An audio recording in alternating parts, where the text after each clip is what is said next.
Former President Trump is campaigning in must-win Pennsylvania today, making an unusual stop at McDonald's. Not super unusual for the fact that it's well known he enjoys fast food, but the fact that he worked the fry machine. You look at him there, he's in an apron. When's the last time we saw former President Trump in an apron? I don't know that that's happened yet. Working that fry cooker.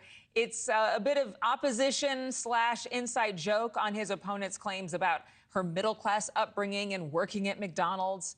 Mr. Trump repeatedly claimed, without evidence, though, he says that McDonald's is backing him up, that she never worked at Mickey D's. Following his shift, President Trump will hold another event, a traditional town hall in Lancaster. NewsNation's Libbey Dean is live in Pittsburgh for us. Okay, Libbey, I don't know, is this going to help the Trump campaign more or maybe the restaurant more with all of this publicity? Adrienne, I think this was more about publicity for the former president rather than publicity for McDonald's. You know, this is a huge chain across the nation, across the world.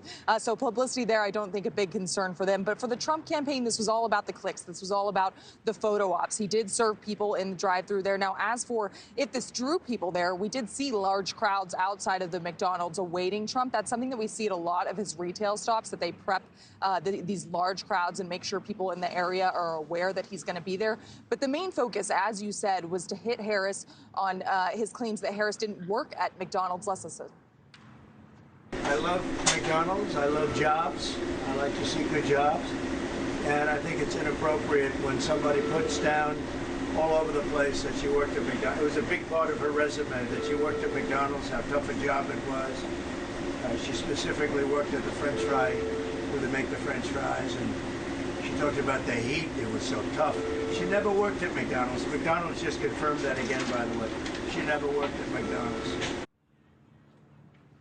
No evidence from Trump or his team that Harris didn't work at McDonald's. We haven't seen that evidence come out. And, you know, Harris herself, the vice president, does say that she worked there. So really no sure answer there right now, Adrienne. For what it's worth, I did work at McDonald's. My first job, I like to say my first broadcasting job, was in the drive-thru. And since they're independently owned and operated, I'd be interested to know about that owner and how many orders of fries they sold today or how many cheeseburgers served.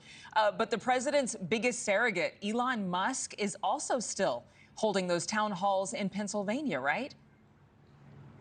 Yeah, two town halls that are coinciding today, both in Pennsylvania, one from Trump, one from Elon Musk, of course, all pushing Trump's message ahead of voter registration closing here in the state tomorrow, and then just 16 days until Election Day. But mentioning these surrogates, you know, Mills was talking about it earlier on, how Stevie Wonder was out there for Harris today. These surrogates have really become a focal point for the campaign on Harris and Trump's side, and the biggest surrogate Trump can really tout is Elon Musk, and that's why they have him out here on the campaign trail. He was here this past week. He campaigned just right outside where we're at now in Pittsburgh today, actually. And then last time Elon was here, he was actually at the Steelers game like Trump is going to be tonight.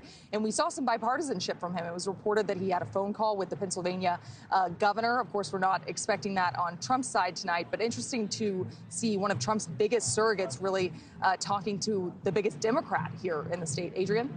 Libbey Dean, thank you so much for joining us. Thanks so much for watching. Go to joinnn.com to find News Nation on your television provider. And don't forget to click the red subscribe button below to get more of News Nation's fact-driven, unbiased coverage.